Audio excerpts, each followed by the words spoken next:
Era el Robin Hood mexicano, que robaba a los ricos para dárselo a los pobres, cuando en realidad hacía más de lo primero que de lo segundo. El Pancho Villa que existe en el inconsciente colectivo es la de un justiciero social gordito y bonachón, que se ha visto como un Robin Hood mexicano y un mal necesario.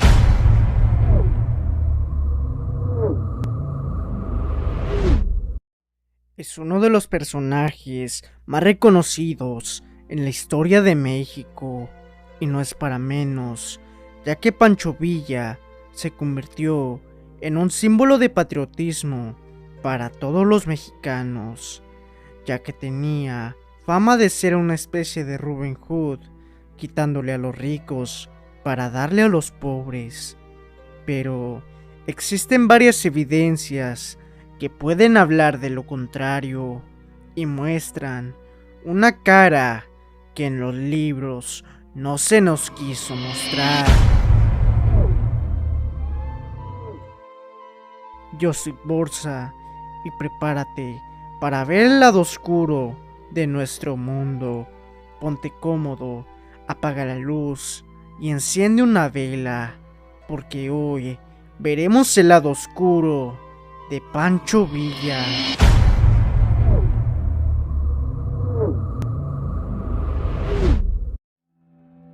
José Doroteo Arango Arámbula, más conocido como Francisco Villa, nacería un 5 de junio de 1878 en La Coyotada, Durango, México, hijo de Agustín Arango y Micaela Arámbula, ambos campesinos que trabajaban la tierra.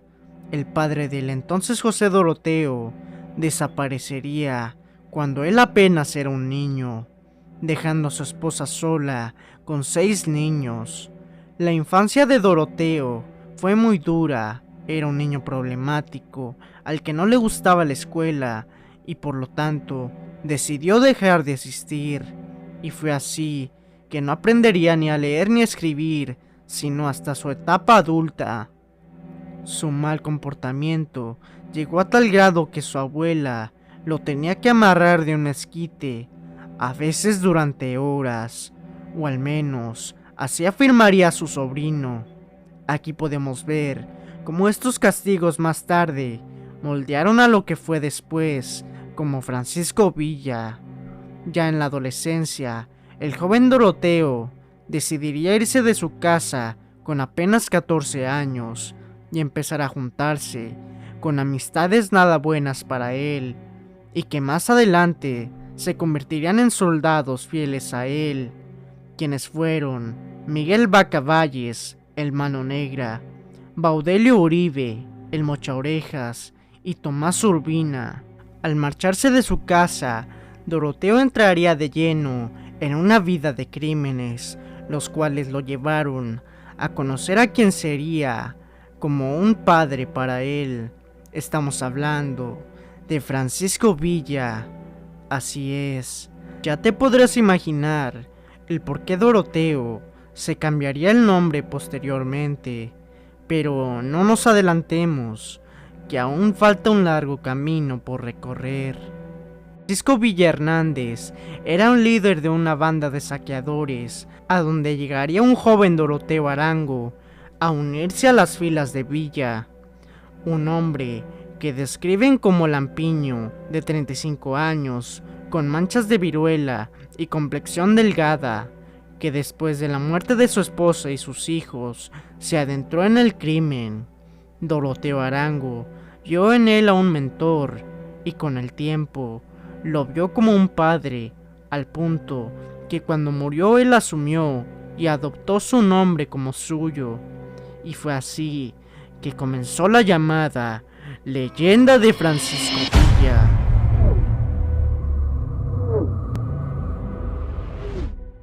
Parecía que con el tiempo Doroteo, ahora Francisco, terminaría su vida como todos los bandoleros, incluyendo a su padre adoptivo, pero la vida tendría preparado para él un escape y un poder para encubrir toda su vida de abusos y crímenes. Fue así que a principios del siglo XX comenzaría la llamada Revolución Mexicana, la cual creó un movimiento para acabar con la dictadura porfiriana que vivía el país en ese momento.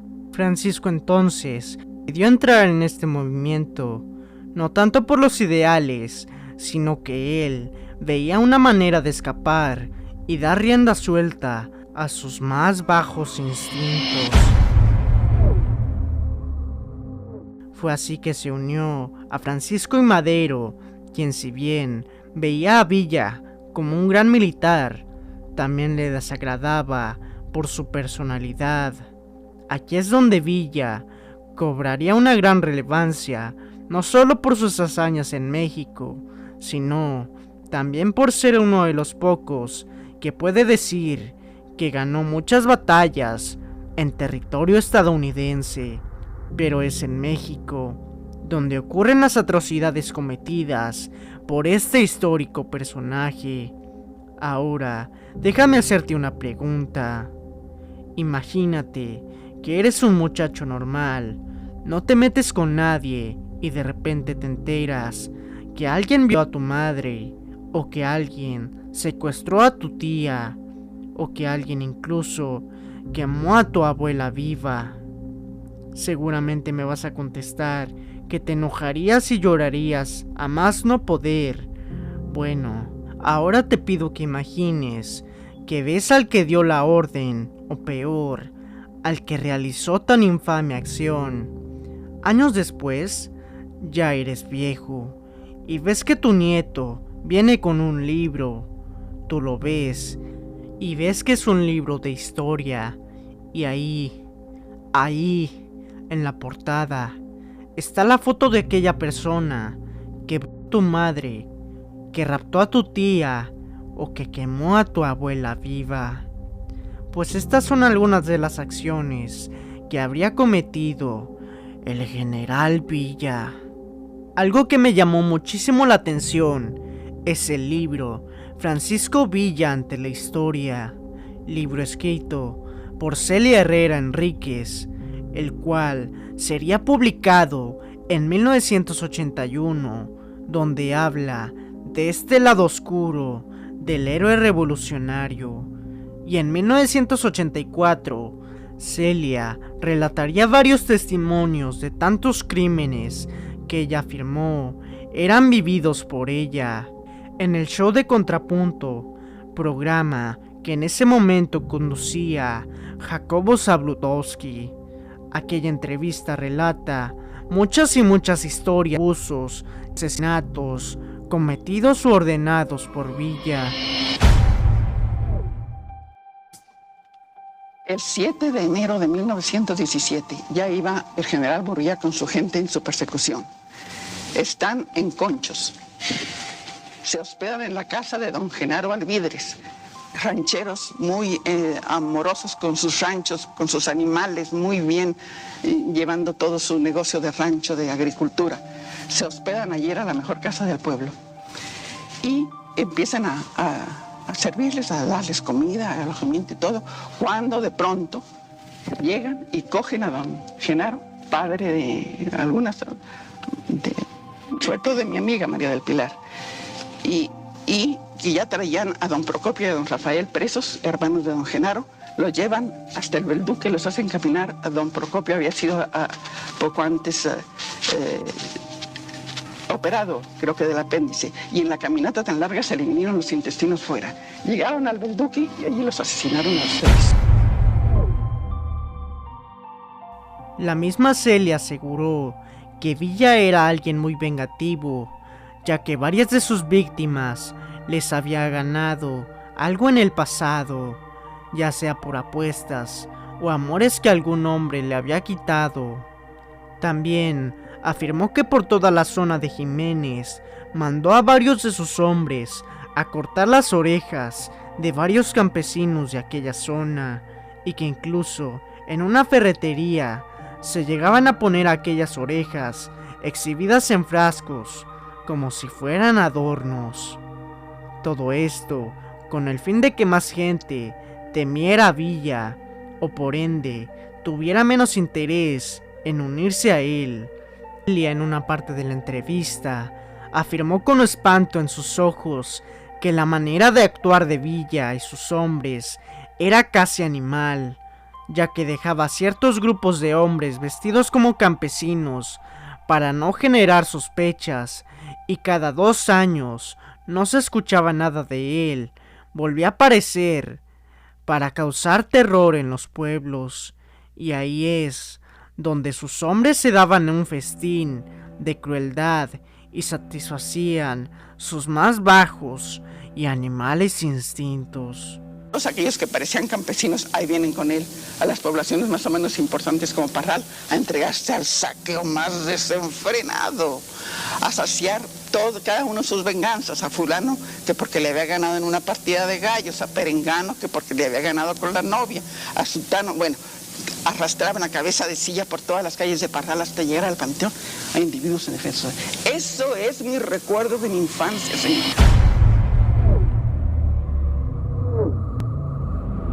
Como este existen muchísimos testimonios más, como los que están preservados en el libro Crímenes de Pancho Villa, donde no solo hay testimonios, sino varias cosas escritas que nos hacen pensar que Villa fue una figura muy inflada, que querían que todos los mexicanos vieran como una especie de Robin Hood, cuando en realidad, según los testimonios, era todo lo contrario, catalogando a Villa como un monstruo.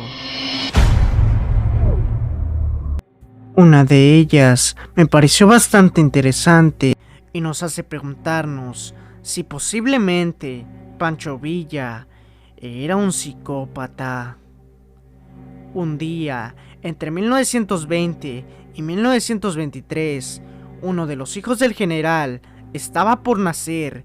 Mientras tanto, Villa se encontraba conversando en Canutillo, donde se jactó y presumió del número de víctimas fatales que habían pasado por sus manos, como si estas víctimas fueran simples trofeos para él. Agregado a esto, viene una historia trágica protagonizada por los polverinos de San Pedro de la Cueva, Sonora, quien bajo las órdenes de Villa fueron fusilados más de 70 hombres, incluyendo al cura del pueblo, habitantes de origen chino y foráneos que estaban en el pueblo en aquel fatídico día. Todo comenzó cuando los habitantes, cansados de los ataques de soldados desertores, entre otras cosas, se armaron para vigilar en las salidas del pueblo, para custodiar a las personas, el comercio, entre otras cosas. Cuando el 1 de diciembre, los pueblerinos dispararon a unos guerrilleros sin darse cuenta que eran comandados por Villa. Después de darse cuenta de esto, rápidamente huyeron a los cerros cercanos, pues sabían lo peligrosos que eran estos guerrilleros. Se cuenta que esto habría hecho enfurecer tanto a Villa, que al día siguiente desplegaría su furia de una manera atroz. Villa llega al pueblo y manda arrestar a todos los habitantes, incluyendo a mujeres y niños, juntando así a más de 300 personas frente a él. Y fue así que aquel día Villa mandó a fusilar a más de 70 hombres, en los que incluso algunos eran menores de edad. Se escuchaban los sollozos, llantos y gritos de aquellas personas implorando a Villa por piedad. El mismo sacerdote del pueblo imploró a Villa por piedad por los polverinos, lo cual solo provocó que Villa sacara su forma más tiránica y diabólica que se le había visto. Así, de la forma más fría y sin corazón, le quitó la vida al padre de una manera fría y déspota, de un disparo en la cabeza. Aunado a esto, se dice que cada pueblo que él y su ejército invadía, él daba la autorización a sus hombres de abusar sexualmente de cualquier mujer que se encontraran. Por si fuera poco, hay otra historia en donde Villa demostró ser alguien sin escrúpulos y vengativo, sin una pizca de empatía por los demás. Hace ver sus claros síntomas de psicopatía. Esta historia nos ubica en El Rincón, un lugar a 20 kilómetros de la ciudad de Durango. Según el periodista Eduardo M. Ávila, la señora Carlota Bastia habría descrito a Villa como un monstruo, ladrón y abusador de mujeres, cosa que habría llegado a oídos de Villa, quien enfurecido mandó a secuestrarla y después a ofrecerla a sus soldados como carne fresca, donde le hicieron de todo, cosas que no voy a describir por aquí, y por último terminarían empalándola, que si no sabes qué es, tampoco lo voy a decir en este video, porque la verdad es una tortura imposible de narrar. Los villistas la dejaron pudriéndose hasta que la mujer fue encontrada por accidente por el sacerdote del pueblo, y solo fue reconocida como Carlota por el copulario que llevaba en el cuello. Esto y muchas cosas fueron las cosas que habría hecho Villa, las cuales están lejos de aquel héroe que se narra en los libros y están más cerca de un psicópata y asesino en serie digno de una película de terror, que es una persona menos en la faz de este planeta, Ted Bundy. Todo este reinado de terror de Villa no acabaría hasta 1923 con su muerte debido a 13 impactos de bala, donde se afirma que los tiradores fueron elegidos ya que ambos habían sufrido alguno de los tantos crímenes de Villa. Fue así que alrededor de las 8 de la mañana del viernes 20 de julio de 1923, el general Francisco Villa fue recibido a balazos mientras iba en su automóvil, del cual las armas detonaron 40 impactos hacia el coche, de los cuales 13 dieron en el cuerpo de Villa, quien no pudo vivir para contarlo. Y fue así que finalmente había acabado el reinado de terror del llamado Centauro del Norte, y su aparente autor intelectual, José Sáenz Pardo, afirmaría tajante: no soy un asesino, liberé al mundo de un monstruo. Un dato curioso es que si buscan a Francisco Villa en Wikipedia, encontrarán un apartado que dice Leyenda Negra, donde desmiente y niega todas las afirmaciones que se hablan sobre los oscuros secretos de Pancho Villa. Sea como sea, tú tienes la última palabra, la cual espero que pongas en los comentarios de este video. Regálame un like si este video te ha gustado y sígueme en todas mis redes sociales que estarán abajo en la descripción. Sin más, yo soy Borsa y esto fue Historias Oscuras.